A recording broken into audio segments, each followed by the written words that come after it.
তাইলে ভালো আগামীর বাংলাদেশ পাবো। বাংলাদেশের চিন্তা, বাংলাদেশের নেতৃত্ব, বাংলাদেশের চরিত্র নির্ভর করবে ঢাকা বিশ্ববিদ্যালয়ের উপরে এবং ডাকসু কেমন তৈরি হইতেছে সেটার উপরে। একটা দেশের বুদ্ধিবৃত্তি, সমৃদ্ধি আর জাতীয় চরিত্র অনেক সময় সেই দেশের বিশ্ববিদ্যালয়ের মাধ্যমেই প্রতিফলিত হয়। কিছু উদাহরণ দিই, যেখানে দেশ আর বিশ্ববিদ্যালয় যেন একে অন্যের প্রতীক হয়ে দাঁড়াইছে। যেমন ধরেন ইংল্যান্ডে অক্সফোর্ড আর কেমব্রিজ, ব্রিটিশ সাম্রাজ্যের ঔপনিবেশিক বিস্তার আর বুদ্ধিবৃত্তিক নেতৃত্ব এই অক্সব্রিজের সাথে যুক্ত। বিজ্ঞান বলেন, দর্শন বলেন, আইন বলেন, সবখানে এর ছাপ আছে। ফ্রান্সে সরবন, আমি যেখানে পড়েছি, ফরাসি বিপ্লব থেকে শুরু করে সাহিত্য, দর্শন সবকিছুই এই সরবন থেকেই আসছে। ফুকো বলেন, জাপল সার্ট বলেন, সবাই সরবনের অ্যালামনাই। ফরাসি বুদ্ধিবৃত্তি এবং বৌদ্ধিক সমৃদ্ধি সরবনের সাথে অবিচ্ছেদ্যভাবে জড়িত। জার্মানিতে হুমবোল্ট বিশ্ববিদ্যালয়, বার্লিনে আধুনিক গবেষণা বিশ্ববিদ্যালয়ের মডেল তৈরি হয়েছিল এইখান থেকে। জার্মান দর্শন বলেন, পদার্থবিদ্যা বলেন, সমাজবিজ্ঞান বলেন, সবকিছুর ভিত্তি এইখানে। আমেরিকাতে যেমন হার্ভার্ড আছে, MIT আছে, স্ট্যানফোর্ড আছে।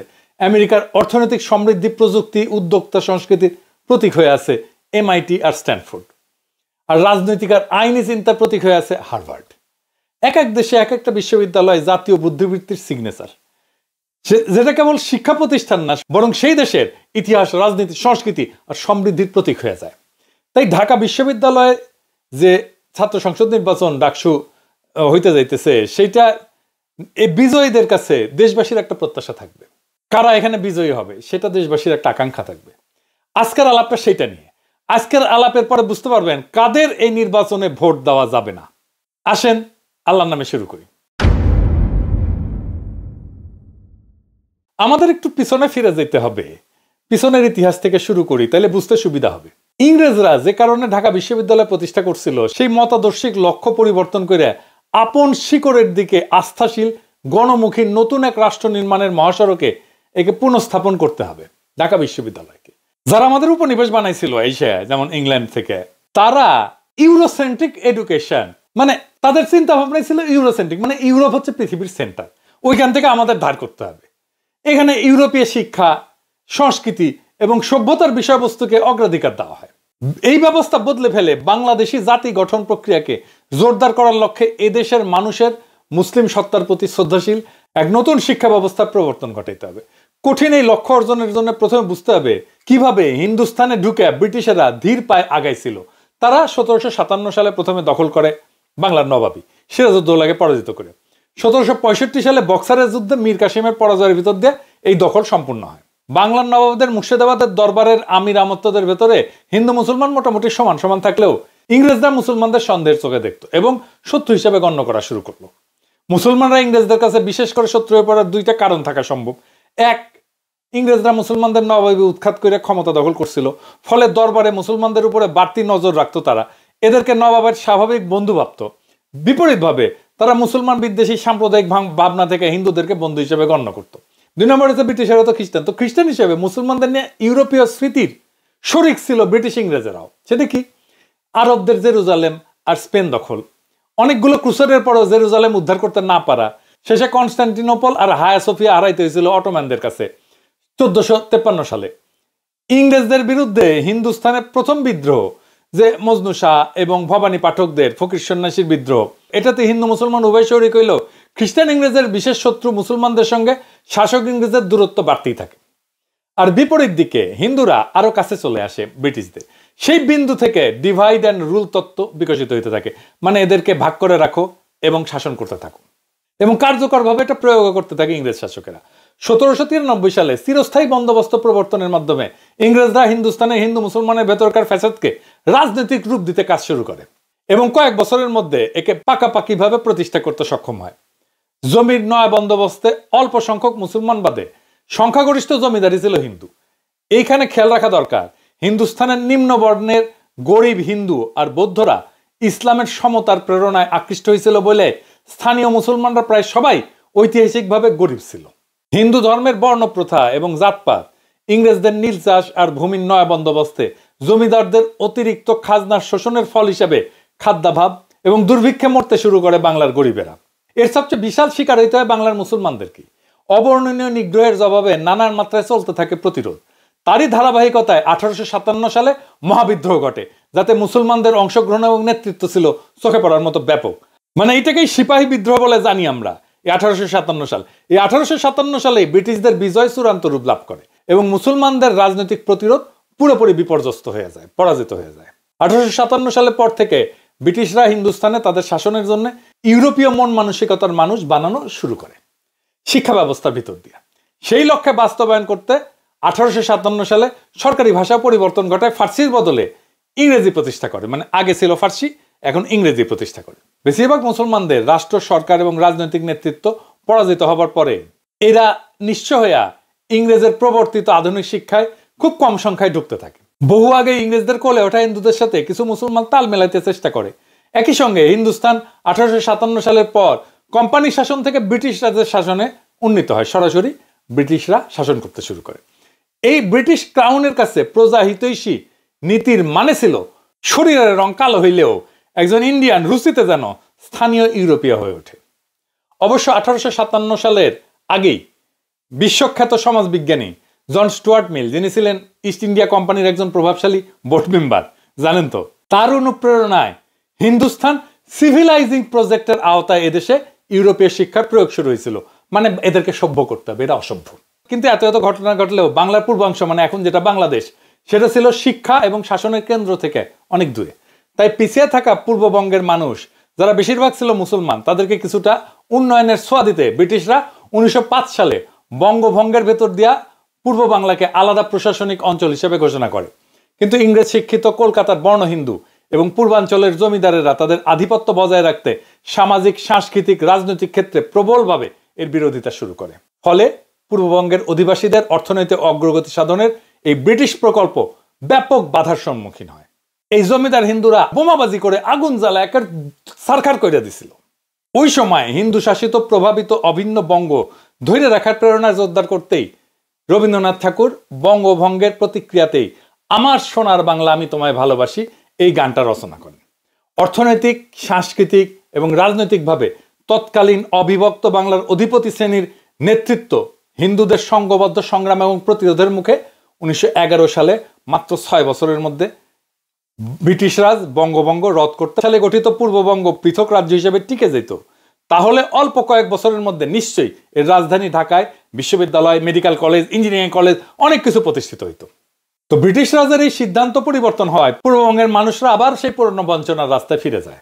ফলে হিন্দু অধিপতি শ্রেণীর বহু বাধা ছিন্ন কইরা, বহু ক্লেশ সহ্য কইরা ঢাকায় প্রথম স্বতন্ত্র বিশ্ববিদ্যালয় প্রতিষ্ঠা হয় অনেক দেরিতে, 1921 সালে। ব্রিটিশ উপনিবেশিক আমলাতন্ত্র এবং কেরানিকুলে যাতে মুসলমানেরা স্থান না পায়, তাই তৎকালীন কলকাতার ক্ষমতাশালী এবং অভিজাত শ্রেণী ঢাকা বিশ্ববিদ্যালয় প্রতিষ্ঠার তীব্র বিরোধিতা করছিল। তবে সমস্ত প্রতিকূলতা উপেক্ষা কইরা 1921 সালে ঢাকা বিশ্ববিদ্যালয় প্রতিষ্ঠিত হয়। এর ফলে পূর্ব বাংলার মুসলিমদের ভাগ্য উন্নয়নের যে নতুন সুযোগ সৃষ্টি হয়েছিল, এতে কোনো সন্দেহ নাই। কিন্তু বাস্তবে যা ঘটছে তা হলো এই অঞ্চল শাসন করার জন্য একটা নতুন গোষ্ঠীর অভ্যুদয় হয়েছে, যারা মানসিকভাবে পশ্চিমের অনুরাগী, তাদের রাজনৈতিক এবং সাংস্কৃতিক ব্যবস্থার অনুসারী এবং স্বদেশের সম্পদ বিদেশে পাচারকারী একটা নব্য ধনিক এবং মধ্যবিত্ত শ্রেণী, যাদের কাছে দেশ একটা উপনিবেশ, যাদের কাছে বাংলাদেশের কোনো ভবিষ্যৎ নাই, সমস্ত ভবিষ্যৎ পশ্চিমে। ঢাকায় একটা বিশ্ববিদ্যালয় প্রতিষ্ঠায় ইংরেজদের অনেক উদ্দেশ্যে প্রধান 3টা উদ্দেশ্য ছিল: 1, ইংরেজ প্রশাসনের সহযোগী অনুগত কর্মচারী তৈরি করা; 2, উপনিবেশিক শাসকদের তৈরি রাজনৈতিক বন্দোবস্ত জারি রাখা; এবং 3, পশ্চিমা সংস্কৃতির প্রতি অনুগত এমন একটা শিক্ষিত জনগোষ্ঠী তৈরি করা, যারা ইংরেজ শাসনের পশ্চিম অভিমুখী যাত্রা চলমান এবং অব্যাহত রাখবে। এরা দেখতে বাদামি বা কালো রঙের বাঙালি মুসলমান হইলেও ভাবাদর্শ, মনন, চালচলনে হবে সাদা সাহেব এবং মেম সাহেবের বাচ্চা।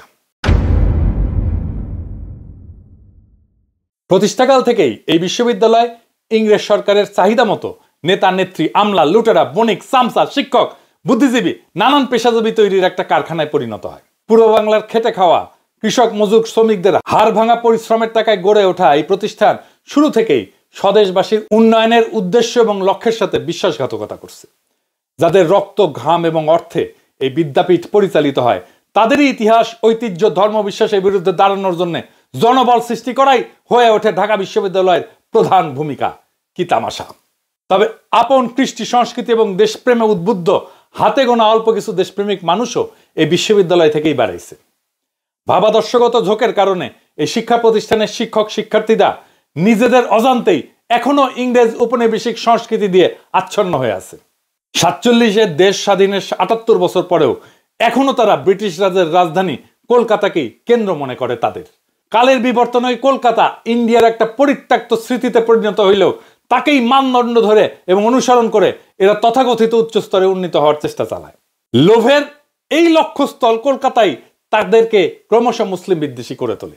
এর চূড়ান্ত পরিণামে পশ্চিমী তাদের ক্যাবলায় পরিণত হয়। ঢাকা বিশ্ববিদ্যালয়ের শিক্ষাক্রমে উত্তীর্ণরা এখনো ইংরেজদের তৈরি সেই সিস্টেম বা ব্যবস্থাকে অনুসরণ করে চলতেছে। এখনকার জ্ঞান উৎপাদনের সিলসিলা পুরোপুরি পশ্চিম কেন্দ্রিক, যেটাকে ইংরেজিতে বলে ইউরোসেন্ট্রিক। আর এই প্রতিষ্ঠানের শিক্ষার্থীদের প্রধান স্বপ্ন হলো ইংরেজদের তৈরি করে রেখে যাওয়া রাজনীতি, প্রশাসন এবং নানা পেশায় প্রবেশ করে ঘুষ দুর্নীতির মাধ্যমে অঢেল সম্পত্তির মালিক হওয়া এবং সুযোগ পেলে অথবা প্রজন্ম পরবর্তীকালে তার অবৈধভাবে অর্জিত সম্পদ ইউরোপ বা উত্তর আমেরিকায় পাচার করা। 1947 সালে ইংরেজ এবং 1971 সালে পাকিস্তানের শাসন থেকে দুইবার আজাদি লাভের পরেও এই বিশ্ববিদ্যালয়ের আদর্শগত অভিমুখের বা ক্যাবলার কোনো পরিবর্তন ঘটেনি। এইটা এখনো নিজ দেশের ভিত্তিমূলের দিকে ঘুরে তাকায়নি। উপরন্ত দিনের পর দিন এর শিক্ষক এবং শিক্ষার্থীদের মান দুটেই অধঃপতিত হয়েছে। এর ফলে এখান থেকে স্বদেশের প্রতি বৈরী, খুবই নিম্নমানের বিকৃত মানসিকতার একদল লোক তৈরি হয়েছে এবং হচ্ছে। এমন একটা পরিস্থিতির মধ্যে আমরা এই রাষ্ট্রের সবচেয়ে বড় বিনিয়োগ আছে যে বিশ্ববিদ্যালয়, তাকে ছাইড়া দিতে পারি না। এর অভিমুখ অবশ্যই বদলায় দিয়া একে দেশ গড়ার সঠিক পথে স্থাপন করতে হবে। ঢাকা বিশ্ববিদ্যালয়ের বাংলা বিভাগের প্রথিতযশা অধ্যাপক মরহুম আহমেদ শরীফ ঢাকা বিশ্ববিদ্যালয়ের শিক্ষকতা জীবনের অভিজ্ঞতা এবং রাজনৈতিক হস্তক্ষেপ, সহকর্মীদের মধ্যে নীতিহীনতা এবং সামগ্রিকভাবে জ্ঞান চর্চার পরিবেশের অধঃপতনের বিস্তারিত এবং কঠোর চিত্র তুলে ধরে বিভিন্ন সময় লেখা, সাক্ষাৎকার, বক্তব্য ব্যাপক সমালোচনা করছেন। তিনি বলতেন, এখন ঢাকা বিশ্ববিদ্যালয়ের নীতি বলে কিছু নাই, আছে শুধু স্বার্থ। এখানে শিক্ষকতা পেশাটা নৈতিক ও বুদ্ধিবৃত্তিকভাবে দেউলিয়া হয়ে পড়ছে। মনীষী আহমেদ ছফা তার ধ্বস্ত বিধ্বস্ত বিশ্ববিদ্যালয় প্রবন্ধে বাংলাদেশের শিক্ষা ব্যবস্থা, বিশেষ করে ঢাকা বিশ্ববিদ্যালয়ের এই বিবর্তনের কঠোর সমালোচনা করছেন। তিনি একে মুমূর্ষ রুগ্ন প্রতিষ্ঠান হিসেবে আখ্যায়িত করছেন। 1995 সালে প্রকাশিত গাভী বৃত্তান্ত উপন্যাসে তিনি এই বিশ্ববিদ্যালয়ের শিক্ষক রাজনীতির নোংরা জটিল চিত্র তুলে ধরছেন। এখানে উপাচার্য পদসহ অন্যান্য পদের জন্য শিক্ষকদের মধ্যে যে ধরনের নৈতিক স্খলন, রাজনৈতিক আনুগত্য এবং ক্ষমতার জন্য কারাকারি দেখা যায়, এর হীনমান এবং রুচিশূন্যতার বর্ণনা মেলে তার ওই গাভী বৃত্তান্তে। এর মাধ্যমে তিনি দেখাইছেন কিভাবে প্রগতিশীল এবং অসাম্প্রদায়িক মতাদর্শের কথা বলতে বলতে এই শিক্ষায়তনকে একটা বন্ধা, নিষ্ফলা, অকেজো প্রতিষ্ঠানে পরিণত করা হয়েছে। আহমেদ ছফা বহু আগেই 1975 সালে যে নোংরা এবং লজ্জাজনক রাজনীতির সমালোচনা করছিলেন তা এখনো বিদ্যমান এবং চলমান আছে। তার মতে ঢাকা বিশ্ববিদ্যালয় এখন জ্ঞান বিতরণের কেন্দ্র না, বরং ক্ষমতা এবং সম্পদ আহরণের একটা লড়াইয়ের ক্ষেত্র। দার্শনিক চিন্তক কবি ফরাদ মাজার তার বিভিন্ন লেখায় এবং বক্তৃতায় বলছেন যে ঢাকা বিশ্ববিদ্যালয় মরে গেছে। এটা এখন মরচে পড়া দপ্তরি ব্যবস্থা, যেখান থেকে বছর শেষে কিছু সনদ বিতরণ ছাড়া আর কিছু হয় না। এর সাথে জ্ঞান বিজ্ঞান বা শিক্ষার কোনো সম্পর্ক নাই। এটা ক্ষমতাসীন রাজনীতির বৌদ্ধিক দাস অথবা ইন্টেলেকচুয়াল স্লেভে পরিণত হয়েছে এবং এই প্রতিষ্ঠান থেকে সৃজনশীলতা বা মুক্ত চিন্তা আশা করা বৃথা। অধ্যাপক সলিমুল্লাহ খান তার বিভিন্ন প্রবন্ধ, নিবন্ধ ও বক্তব্যে ঢাকা বিশ্ববিদ্যালয়ের দুরবস্থার কথা তুলে ধরছেন। তার মতে বাংলাদেশ প্রতিষ্ঠার পর গণতন্ত্রায়নের নামে দেশের সবচেয়ে গুরুত্বপূর্ণ এই উচ্চ শিক্ষা প্রতিষ্ঠানকে একটা উর্বর, ফলনশীল এবং কার্যকর বিশ্ববিদ্যালয় হিসেবে বিকশিত হয়ে না দিয়ে পুরোপুরি ধ্বংস করা হয়েছে। এখন এখানে কোনো শিক্ষা, গবেষণা, জ্ঞান বিজ্ঞান এই সমস্ত একাডেমিক কাজকর্ম আর হয় না। ডাকসু নির্বাচনে বিভিন্ন শিক্ষার্থী সংগঠনের ইশতেহার যে কর্মসূচি বা দাবি দেওয়া থাকা উচিত বলে আমি মনে করি, সেটা নিয়ে আমি কিছু আলাপ করছিলাম। আজকে আমি খুব স্পষ্টভাবে বলতে চাই কয়েকটা দফার কথা।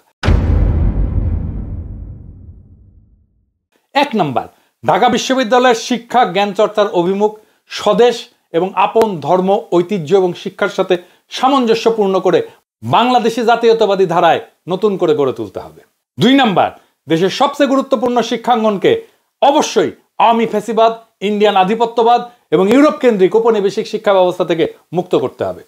3 নম্বর, বিশ্বের শীর্ষ বিশ্ববিদ্যালয়ের শিক্ষা কার্যক্রম, গবেষণা কর্ম এবং প্রশাসন যেভাবে পরিচালিত হয় সেই আঙ্গিকে নতুন বিধিবিধান, নীতিমালা প্রণয়ন করে ঢাকা বিশ্ববিদ্যালয়কে পুনর্গঠন করতে হবে। 4 নাম্বার, 1973 সালে হাসিনার বাপ মুজিব প্রবর্তিত বিশ্ববিদ্যালয় অধ্যাদেশ বাতিল করে এখানে শিক্ষকদের দলবাজি নিষিদ্ধ করতে হবে। ভোটের মাধ্যমে ভিসি, ডিন এবং বিভিন্ন পদে নিয়োগের প্রক্রিয়া বন্ধ করতে হবে। 5 নাম্বার, শিক্ষকদের যথেচ্ছাচার, অবিচার, ফাঁকিবাজি এই সমস্ত রোধে তাদের জন্য মূল্যায়ন বা রেটিং ব্যবস্থা চালু করতে হবে। শিক্ষার্থীদের মতামতের ভিত্তিতে শিক্ষকদের মূল্যায়ন ব্যবস্থা চালু করে তা সবার